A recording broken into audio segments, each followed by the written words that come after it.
Buenos días, buenas tardes o buenas noches, dependiendo de la hora en que usted vea el presente video. En esta oportunidad voy a darme a la tarea de narrarle lo que he investigado acerca de la calle de el Puente de Alvarado, a petición de uno de mis suscriptores. La calle del Puente de Alvarado. El origen del nombre de la calle que ocupa hoy nuestra atención data de los primeros años de la conquista. La tradición se refería por los mismos conquistadores y después fue arraigándose de tal modo que únicamente poetas y cronistas la repitieron por más de 3 centurias, teniendo por una verdad incontrovertible lo que no fue sino una falsa leyenda. El caso no es único ni excepcional. La historia abunda en muchos sucesos fabulosos, pero principalmente la historia de la conquista de México. Está llena de cuentos y consejas. Falso es, entre otras cosas, que Cortés quemara sus naves. Falso también que llorara bajo el famoso ahuehuete de Topotla. Y falsísimo que Moctezuma sucumbiera víctima de una pedrada. Cortés barrenó las naves, no tuvo tiempo de derramar lágrimas en su fuga de la ciudad y antes de abandonarla ordenó la muerte de Moctezuma. Dice la leyenda que en la célebre retirada de los españoles, Pedro de Alvarado y Contreras, apodado Tonatiuh, que posteriormente fue adelantado y gobernador y capitán general del Reino de Guatemala, al llegar a la tercera cortadura de la calzada de Tlacopan, clavó su lanza en los objetos que asomaban sobre las aguas. Se echó hacia adelante con todo el impulso posible y de un salto salvó la fosa. Hecho tan inexacto como admirable. Impuso el nombre a una de nuestras principales avenidas que todavía, hasta hace poco, era llamada la calle del Puente de Alvarado, y en la que se conservó por muchos años un puente y una zanja que corría de sur a norte. El señor Orozco Iberra, que lo vio en 1834, dice que estaba cubierta a uno y otro lado de la calle y por el lado sur presentaba hacia 1847 un jardín y casa de baños. Después fue Tívoli del Eliseo, donde se descubre parte de la acequia, y que hacia el norte existía un portillo que se tapó enseguida por una pared y reja que correspondían a una casa marcada con el número 5, y ahora está sin número frente a la calle de Eliseo. Agrega que el antiguo acueducto pasaba por la calle y que el puente estaba cerca del que fue Tívoli.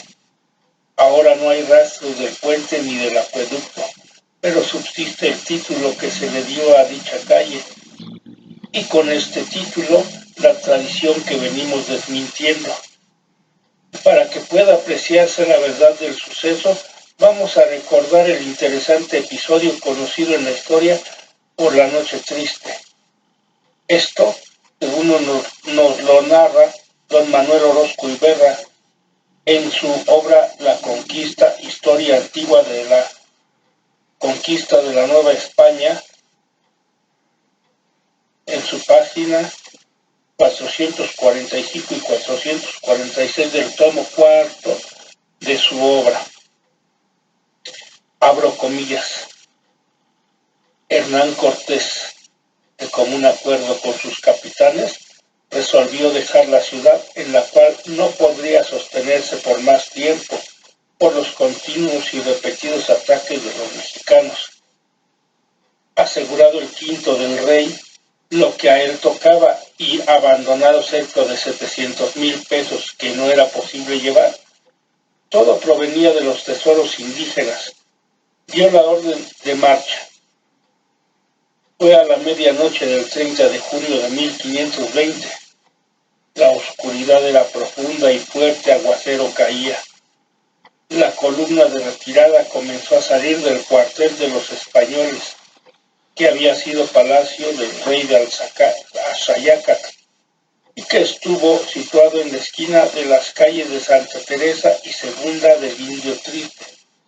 Marchaban a la vanguardia Gonzalo de Sandoval con los capitanes Antonio Quiñones, Francisco de Acevedo, Francisco de Lugo, Diego de Ordaz, Andrés de Tapia y otros que habían llegado con Narváez, acompañados de 200 infantes y 20 caballos. En esta vanguardia, 400 tlaxcaltecas conducían un puente portátil de madera que emplearían para atravesar las cortaduras, y 50 soldados bajo las órdenes del capitán Magarino le servían de custodia. En medio, dirigiendo la batalla, iba Cortés, Alonso de Ávila, Cristóbal de Olid y Bernardino Vázquez de Tapia. Los cañones arrastrados por 250 tlaxcaltecas y 50 rodeleros que nos escoltaban. El fardaje en hombres de los indios, los caballos conduciendo el quinto de oro que pertenecía al rey y la yegua que llevaba la parte correspondiente a don Hernando. Los macehuales que cargaban en sus espaldas el oro de los capitanes y soldados. Las mujeres del ejército, las sirvientas y mancebas, doña Marina y 2 hijas de Moctezuma, todas defendidas por 30 españoles y 300 indios. Los prisioneros que no habían sucumbido, de los que eran principales Chimalpopoca y Tlaltecatzin, hijos del citado Moctezuma, el señor de Acolhuacán, y otros muchos. Atrás y a la retaguardia venía, a las órdenes de Pedro de Alvarado y de Juan Velázquez de León, caminaba un competente número de peones y un pelotón de caballería. 7,000 aliados, por último, se habían repartido en las 3 secciones. Tan extraña comitiva, semejante a una negra serpiente, atravesó en silencio pavoroso las calles de Cuba, Santa Clara y San Andrés. Llovía a torrentes y el piso estaba lleno de lodo y encharcado. A las dificultades del terreno se unía el peso de las armas y de los tesoros con que la codicia había cargado a los conquistadores. Se llegó la primera cortadura, situada en la esquina de Santa Isabel, y colocado el puente se hundió bajo el peso formidable de aquella multitud. De repente una mujer que iba a sacar agua a la luz del tizón encendido contempla a los fugitivos, arroja la tea con que se alumbra a las aguas del canal y anuncia a gritos la fuga de los castellanos. Ya no era necesario, los centinelas mexicanos habían corrido la voz de alerta. En un instante los que huían se encontraron acometidos por todas partes. La lucha comenzó en medio de negrísimas tinieblas y a la luz de los relámpagos se podía ver millares de canoas henchidas de guerreros y a la vez se escuchaba el lúgubre sonido del caracol sagrado, que allá en el Teocalli Mayor convocaba para la guerra.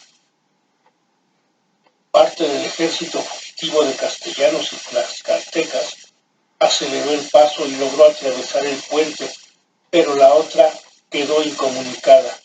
Entonces cundió el pánico, reinó el desorden, todos gritaban, todos combatían y cada cual trataba de ponerse en salvo.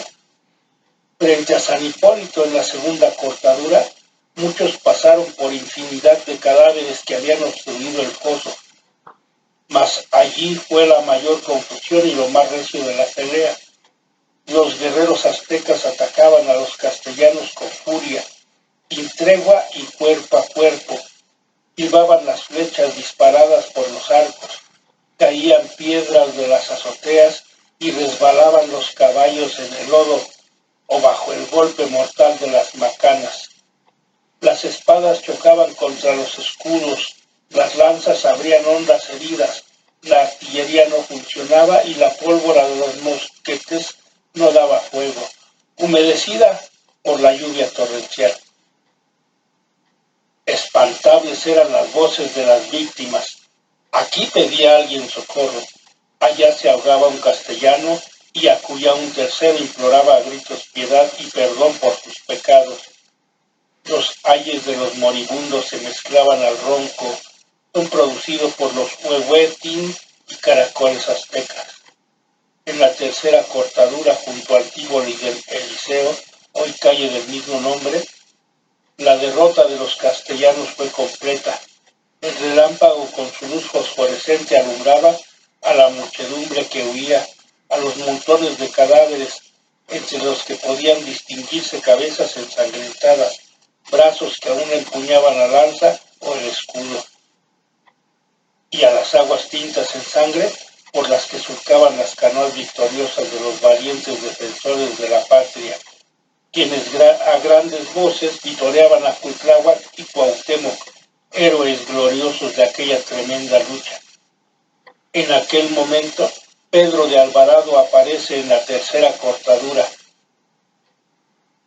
Su yegua alazana ha caído muerta, viene a pie, solo cubierto de barro, chorreando sangre y defendiéndose hasta la desesperación de sus perseguidores.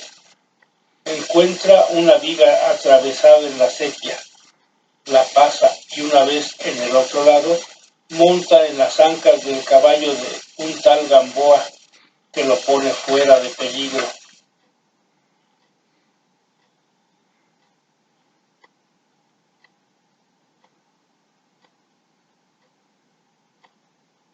Aquí termina la cita, cierro comillas.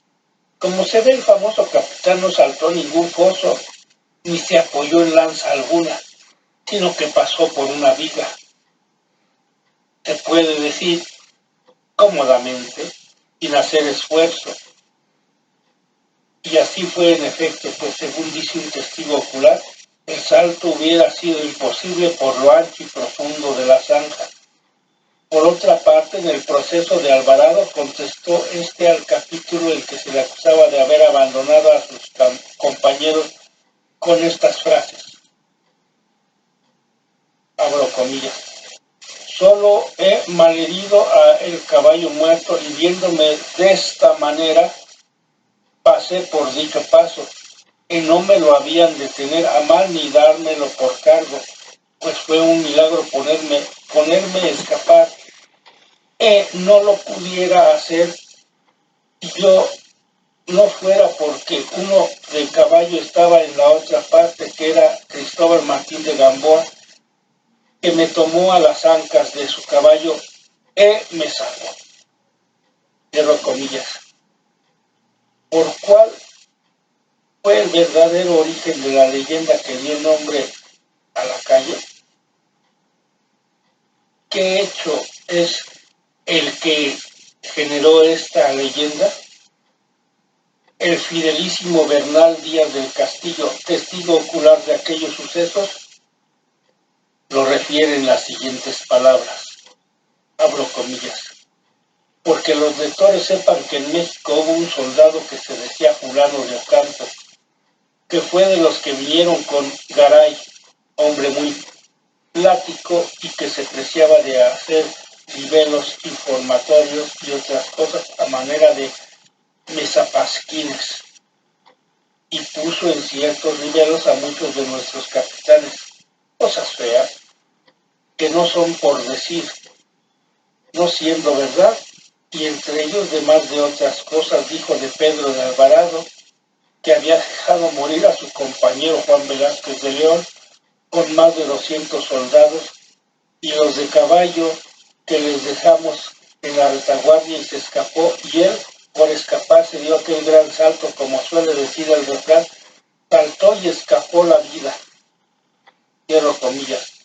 No fue, pues, más que un sangriento epigrama, como ha dicho un entendido escritor, lo que dio motivo a que se le atribuyera a Pedro de Alvarado un salto prodigioso que por lo demás, a ser cierto, hubiera dejado más encarecida su riqueza que acreditar su valor. Como se ve, en este caso,